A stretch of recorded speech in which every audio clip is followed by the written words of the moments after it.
नमस्कार प्रेक्षकांनो, सावळ्याची जणू सावली मालिकेच्या जबरदस्त भागामध्ये आता आपल्याला पाहायला मिळणार आहे की इकडे आता तारा ही फोनवरती आता तिच्या माणसांना सांगते, हे बघा मॉम, जशी तयारी करायची ना तशीच मला सगळी तयारी झाली पाहिजे आणि मला कुठलीही गडबड नको. आणि या कार्यक्रमामध्ये मी नाही तर सावली गाते हे कुणालाही कळायला नको, कळलं का तुम्हाला? असे आता फोनवरती तारा तिच्या माणसाला सांगत असतानाच पाठीमागून ऐश्वर्या तिथे येते आणि ताराचे बोलणे ऐकते. तारा आता ऐश्वर्याला बघताच डचकते आणि पटकन विषय बदलत आता ऐश्वर्या ताराला म्हणते की हे बघ, अगदी छान दिसतेस तू तारा, आणि तू एवढी का घाबरलीस? काय झालं? हे बघ, खाली ना सगळी कार्यक्रमाची व्यवस्थित तयारी झाली. ऐश्वर्या म्हणते, हे बघ तारा, तुझ्या आवाजाचे ना खूप फॅन्स आहेत अगोदरपासून, आणि हे बघ तू ना आता खूप छान गायलं पाहिजेस. ऐश्वर्या म्हणते, एक गोष्ट लक्षात ठेव तारा, आजचं तुझं हे गाणं ना वेगळं असणार आहे, कारण आज तू मेंदळ्यांची सून म्हणून गातेस. लग्नानंतरचा हा तुझा पहिलाच प्रोग्राम आहे आणि तू एवढी छान गायला हवीस की मॉम तुझ्यावरती एक्सप्रेस व्हायलाच हवी. आणि ऐश्वर्या तिथून निघून जाते. इकडे आता सावली मात्र सखदेवच्या तोंडात आता दूध टाकत असते चमच्याने. दूध आता देत असताना तेवढ्यात आता सावलीचा फोन वाजतो. ताराने सावलीला फोन केलेला असतो. तारा म्हणते, हे बघ आता ना सावली, तू तुझ्या भावाला सोड आणि जशी असेल ना तशी लगेच इकडे निघून ये. आणि तारा फोन ठेवते. तर सारंग म्हणतो, कुणाचा फोन होता का सावली? सावली म्हणते की ताराचा फोन होता. सारंग म्हणतो, काय म्हणाली ती? तर सावली म्हणते की ते तिच्या गाण्याचा कार्यक्रम आहे ना तेव्हा ती बोलावते. आणि सारंग म्हणतो की हे काय सावली, घरच्या तर गाण्याचा कार्यक्रम आहे ना, तेव्हा तुला जाण्याची काहीच गरज नाही. तर आता सावली म्हणते की जावं तर लागणच मला. आणि इकडे आता सारंग म्हणतो, सावली जर तू गेली नाही तर तारा काही गाऊ शकत नाही का? तेवढ्यात आता जयंती म्हणते की नाहीच गाऊ शकत. सारंग जयंतीकडे बघतो आणि तेवढ्यात आता सावली म्हणते की मला तर जावंच लागेल. सारंग म्हणतो की जा मग तू. इकडे मी हॉस्पिटलमध्ये डॉक्टरांना फोन केला आहे आणि डॉक्टरांची अपॉइंटमेंटसुद्धा घेतली. मी दादाला हॉस्पिटलमध्ये करतो ॲडमिट आणि जातो मी घेऊन. आणि तेवढ्यात आता सावली म्हणते की तुम्ही घेऊन जाणार? सारंग म्हणतो की सावली, हे बघ, माझ्या कुटुंबातली माणसासाठी तू सगळं काही करतेस आणि ते जशी तुझी माणसं आहेत तशी तुझ्या कुटुंबातली सुद्धा माणसं माझी आहेत ना, आणि त्यांच्यासाठी मी काही करू शकत नाही का, असे सारंग सावलीला सांगतो. आणि इकडे आता मेंदळ्यांच्या घरात मात्र ताराच्या गाण्यासाठी जय्यत तयारी केलेली असते आणि सगळे आवरून सगळे आता ऐश्वर्याचे मित्र, ताराचे सगळे फॅन्स आणि गेस्ट आलेले असतात. तेवढ्यात आता बबलू हा सगळ्यांचे स्वागत करतो. आणि आज या शुभमंगल प्रसंगी आमच्या घरी सूनमुखाच्या कार्यक्रमामध्ये तारा मेंदळी ही गाणार आहे, तेव्हा त्यांच्यासाठी सगळ्यांनी टाळ्या. तर लगेचच तारा ही आता तिथे येते. आणि त्यानंतर आता तारा तिथे येताच आता सगळेजण ताराला बघतात. ताराला बघता क्षणी आता लगेचच एक आजीबाई म्हणते की वा तिलोत्तमा मेंदळे, अगं अगदी तुला सुंदर सून मिळाली आणि अगदी तुझ्या कुटुंबाला साजेशी आहे आणि तुलासुद्धा एकदम शोभते. तर आता तिलोत्तमा खुश होते. आणि तेवढ्यात आता सगळेजण तारा येताच टाळ्या वाजवतात. आणि तेवढ्यात आता सोहम हा माईक घेतो आणि म्हणतो की मी ताराचा खूप मोठा फॅन आहे आणि त्यांच्या गाण्याचा आस्वाद मी आज तुमच्या शेजारी बसून घेणार आहे. असे म्हणत आता सोहम ताराला खुर्चीवर बसवतो आणि ताराच्या हातात माईक देतो.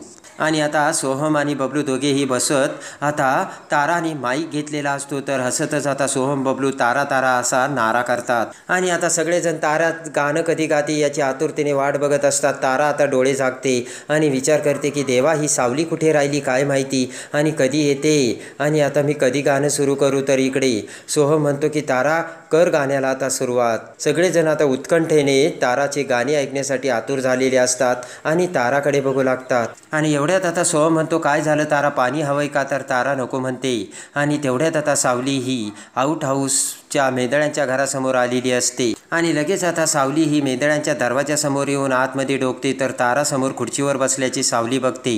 आता तिला बघून सावली विचार करते की देवा, मी ह्या अशा परिस्थितीत नाही गाऊ शकणार, काही जरी झालं तरी हा कार्यक्रम थांबवायला हवा. आणि इकडे आता सगळेजण ताराच्या गाण्याची वाट बघत असताना सावली पटकन आता स्विमिंगच्या टँक शेजारी येते. आणि आता सावलीने स्विमिंग टँकमध्ये उडी मारलेली असते आणि सावली आता वाचवा वाचवा असे ओरड ओरडते. पटकन वरून आता अमृताचे लक्ष स्विमिंग टँकमध्ये पडलेल्या सावलीकडे जाते. सावली आता वाचवा वाचवा असे ओरडत असते, तर पटकन अमृता आता गाण्याच्या ठिकाणी येते आणि सगळ्यांना आता अमृता म्हणते की सोहम, बबलू, अरे सावली स्विमिंग टँकमध्ये पडली, तिला वाचवा. सगळेजण आता घाबरतात आणि इकडे आता सगळेजण पळतच स्विमिंग टँककडे धाव घेतात. पण त्याच वेळेस आता तारा ही सावलीला बघते आणि पळतच येऊन तारा स्विमिंग टँकमध्ये उडी मारते. पण आता घडलेलं मात्र उलटच असतं आणि सावलीला पोहता येत असतं आणि तारा पाण्यात बुडू लागते. तेव्हा आता पोहत येत सावली आता ताराला धरते आणि ताराला वाचवते. सगळेजण आता स्विमिंग टँक समोर आलेले असतात, तर ताराला आता सावली बाहेर काढते आणि ते बघून आता तेथील बायका आणि त्या आजी काकू म्हणतात की हे तर उलटंच घडलं. सावली स्विमिंग टँकमध्ये पडली पण सावलीने ताराला वाचवलं. आणि लगेच आता ऐश्वर्या म्हणते की तारा, तुला पोहता येत नव्हतं तर कशाला स्विमिंग टँकमध्ये उडी मारली? तारा म्हणते की माणुसकीच्या नात्याने सावलीला वाचवायला गेले होते. आणि इकडे आता सगळेजण पुन्हा आता आतमध्ये निघून जातात. इकडे आता तारा ही सावलीला मिठी मारते आणि सावलीच्या कानात म्हणते की सावली, तू मुद्दाम उशीर केला ना, पण तुला आता या चुकीची शिक्षा मी देणार आणि बघ आता मी तुला काय शिक्षा देते ती. आणि तेवढ्यात आता सावली ही ताराकडे रागाने बघते आणि म्हणते की तारा, एक मिनटं, काल तू तिलोत्तमा मॅडमच्या अंगावर स्वतः बुक्का सांडला आणि आळ माझ्यावरती घेतला, नाव माझ्यावरती घेतलं, मला सगळं कळालंय. आणि सावली म्हणते हे बघ तारा, जशी तुला माझी गरज आहे ना, तशी माझीसुद्धा तुझ्यापेक्षा जास्त तुला गरज आहे, एवढं तू लक्षात ठेव. त्यापुढे मग माझ्याशी वागताना आणि बोलताना व्यवस्थित वागत जा, असा दम आता सावली ताराला देते. आणि इकडे आता सगळेजण ताराला बोलावतात आणि आतमध्ये जातात. तर एवढ्यात सावलीसुद्धा जाऊ लागताच आता ऐश्वर्या म्हणते की अपशकुनी, तू कुठे चाललीस? आणि तू अपशकुनी आहेस, आज तू प्रॅक्टिकली सिद्ध केलं.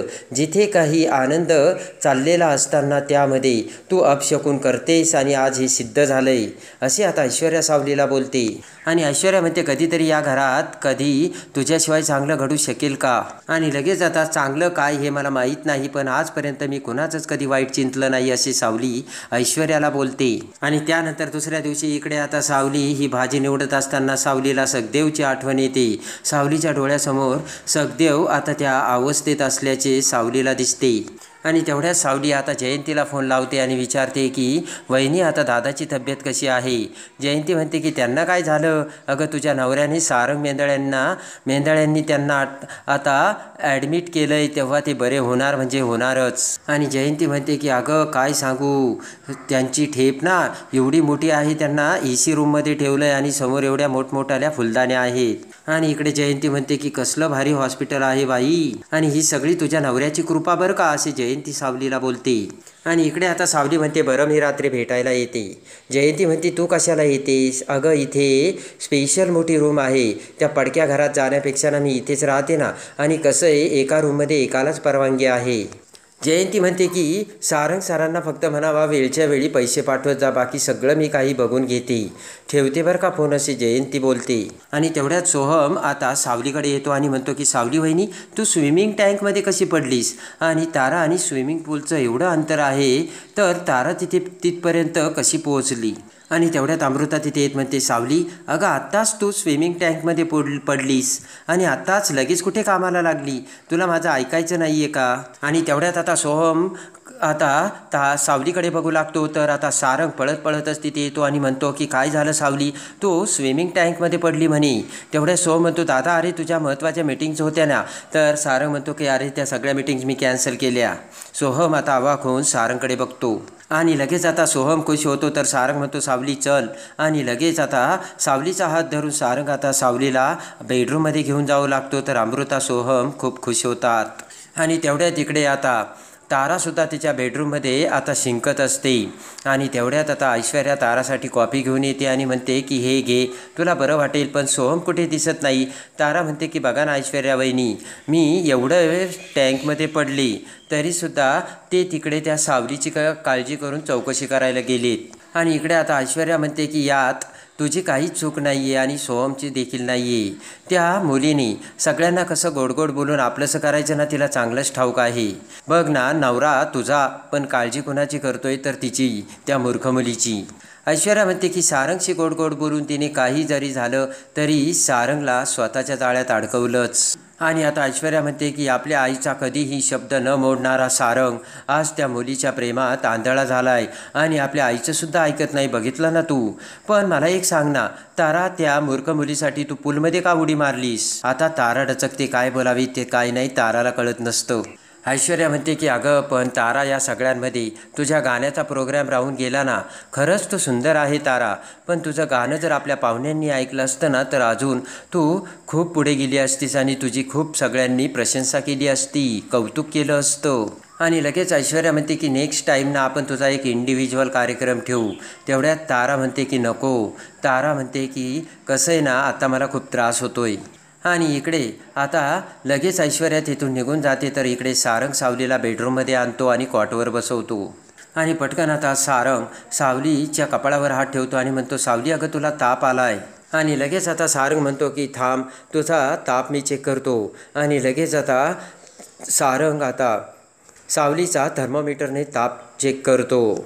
आणि आता सावलीने तारा ही गाणं गाण्याची सुरुवात करत असतानाच आता स्विमिंग टँकमध्ये उडी मारून आता सावलीने आता ताराला जन्माची अद्दल घडून यमाचा दरवाजा दाखवलेला असतो. आणि पोहता येत नसतानाही ताराला स्विमिंग टँकमध्ये उडी मारायला लावून आता सावलीने ताराला यमाचा दरवाजा दाखवून तिलोत्तमाच्या अंगावर बुक्का फेकून सावलीला अपशब्द बोलणाऱ्या आता ताराला आता सावलीने जन्माची अद्दल घडवलेली असते. आणि एकाच दगडात आता दोन पक्षी मारून खऱ्या अर्थाने सावलीने आता गाणेही म्हटलेले नसते आणि ताराचा माजही उतरवलेला असतो. आणि यमाचा दरवाजा दाखवून सावलीने पुन्हा आता ताराला पुन्हा यमाच्या दरवाज्यातून बाहेरही आणलेले असते. आणि तिलोत्तमासमोर बहादुरी दाखवून सगळ्यांच्या समोर आता सावलीने तिची मान उंचावलेली असते. तर आता सावली ही ताराला तिची लायकी आणि तिची जागा दाखवून कशी सुतासारखे सरळ करते हे बघण्यासाठी आणि सावळ्याची जणू सावली मालिकेच्या डेली अपडेटसाठी बेल नोटिफिकेशनवर क्लिक करून आपल्या चॅनलला लाईक करा, सबस्क्राईब करा.